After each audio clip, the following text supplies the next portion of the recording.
Hello and welcome to the Candid Cashflow podcast, episode 58. I'm your host, Ava Fales.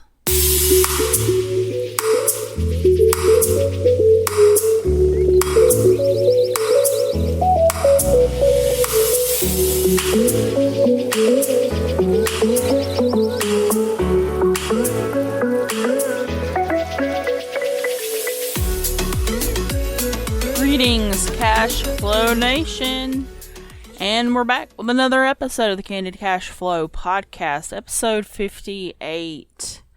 And this week I'm going to talk about your competition. So grab your favorite beverage, buckle down, stick in your earbuds, start up the car, wherever it is that you listen. Let's get started. So I love quotes. Do you find people out there, do you enjoy quotes? I don't spend a ton of time on quotes, like gathering them, tweeting them, that sort of thing. I used to have a quote website. It was called They Said It Better, but I kind of had to let that go. Wasn't doing a whole lot, was one of, that ends up on the failure list. But anyway, I actually wrote a Medium article, medium.com. I wrote an article there about the 5 quotes that I had hanging up at the time. It's been a couple years ago now. But just to get an insight on quotes, how I feel about quotes, that kind of thing, I'll put the link to that in the show notes if you'd like to check out that article. I'm going to be doing some more things on Medium. I haven't really nailed down the strategy that I want to use. I did some regular writing on that platform a couple years ago, and it was just kind of a place where I dumped things. So I would just go there and kind of dump my brain, and it didn't really, there wasn't much success from that whole thing, and so I quit putting my time in there. But I've been reading on Medium recently, and there's a lot of good articles there. You can actually get paid for writing there now. So I'm kind of developing a strategy of what I want to do with that. But anyway, back to the quotes. So today I want to share a quote that from John F. Kennedy, 35th President of the United States, I think he was, John F. Kennedy. And the quote is, "A rising tide lifts all boats." Some versions say ships. But the one that I found that was actually referenced from President Kennedy said boats. So we'll just run with that.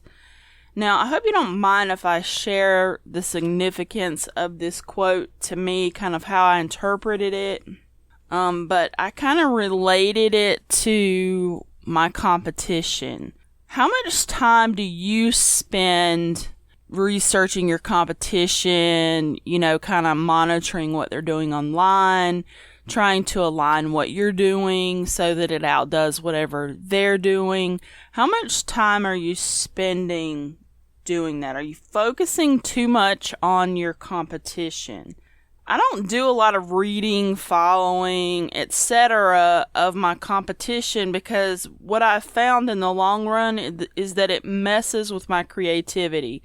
So the more that I focus and spend time on whatever, my competition is doing, regardless of the platform, that's time that, 1, I'm not putting into my business, and 2, time that I'm using my brain to focus on their stuff and not create my own stuff. And of the 2 of those that has a return on investment, it's not the one where I'm looking at their stuff. So I've stopped doing that, because what I find is that I'm able to come up with more original ideas, more, I'm able to put more Ava in my business and less rehashed crap, just to be frank.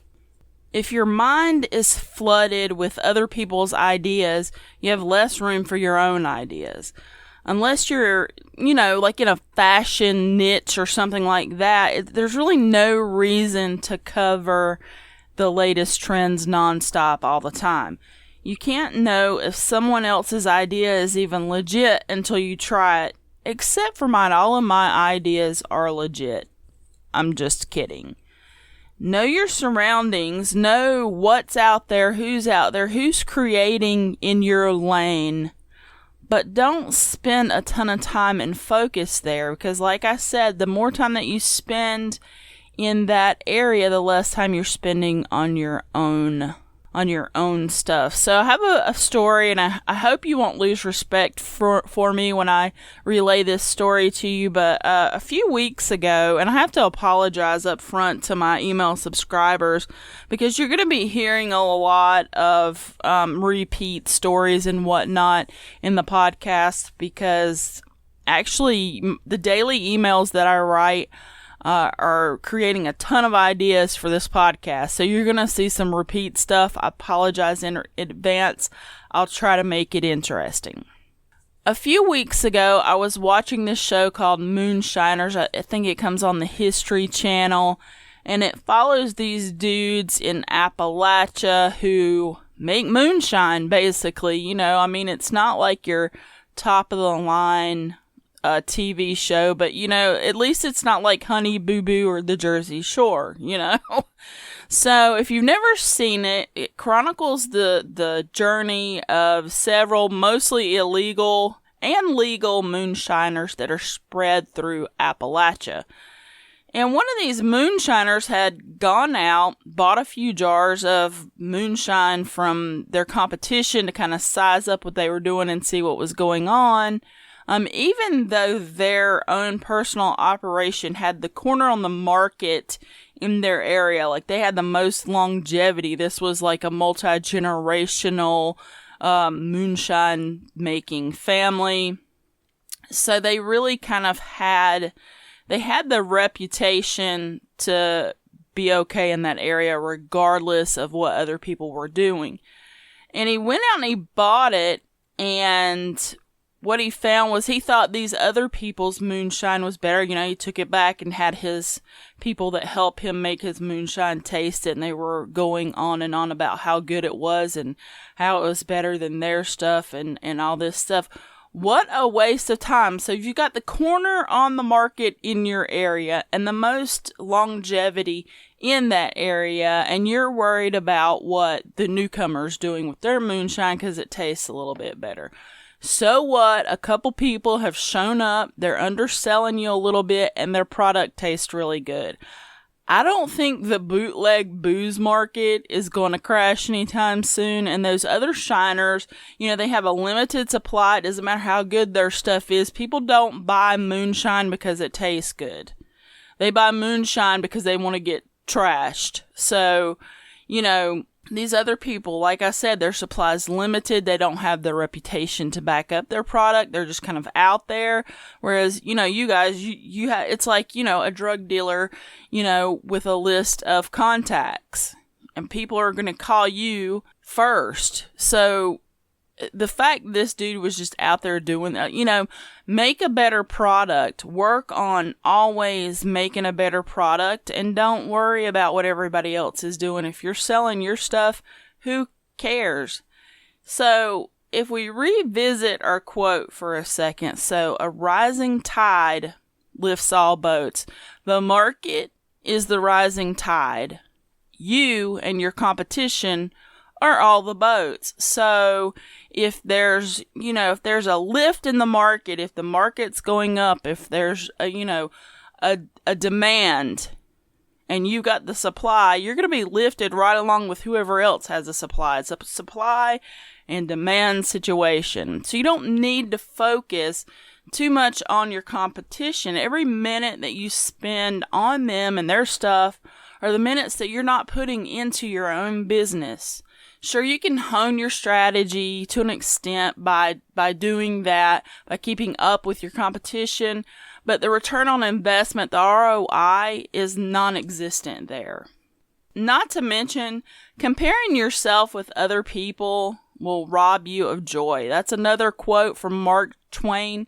Comparison is the death of joy. If you're constantly comparing yourself to the other people around you, you're not going to be happy. Compare yourself to yourself. Do better today than you did yesterday. Aim to do better tomorrow than you're doing today. That's all that you can do. Don't try to outdo everyone else. And, while we're out here talking about the rising tide in your boat, don't forget your boat. In the realm of online business, your boat is absolutely your website. So make sure that your website stuff is on point. I have some information about that, which will also appear in the show notes for this episode. So just check for that either down in the description or head over to candidcashflow.com/episode 58. So that's pretty much all that I have to say on the topic of not focusing too much on your competition. Take the time that you're putting into that and refocus that into your own business and see if you don't see an improvement. The time that you're spending messing around with your competition, could you be creating more content? More content brings in more eyeballs. So, if you're writing books, you should be writing books, not worrying about what your competition is writing about. So just make sure that in your online business, you're focused in the right area and that you're focused in the areas where you're going to see a return on your investment. So if you put time in, you should get something back out for your time. If you're putting time into competition, what are you getting back for that? A little bit of knowledge about what they might be doing online. It doesn't help you. It doesn't help you do your job any better. Remember, a rising tide lifts all ships. It lifts all boats. It doesn't lift only your competition because they may or may not be doing the right thing. It lifts all the boats in that market. So focus on your market, focus on your audience, focus on delivering to your audience the best content that you can, focus on delivering them what they're searching for, and you can't go wrong with that. So that's going to do it for this episode of the Candid Cashflow podcast. Thanks for listening. Again, those show notes are going to be at candidcashflow.com/episode 58. Be sure and grab those for all the links and goodies so you know where to join the Cashflow Nation online in our Facebook group, etc. And I look forward to seeing you in the next episode. Remember, I release a new episode each Wednesday. Until next time, turning your passion into cash flow.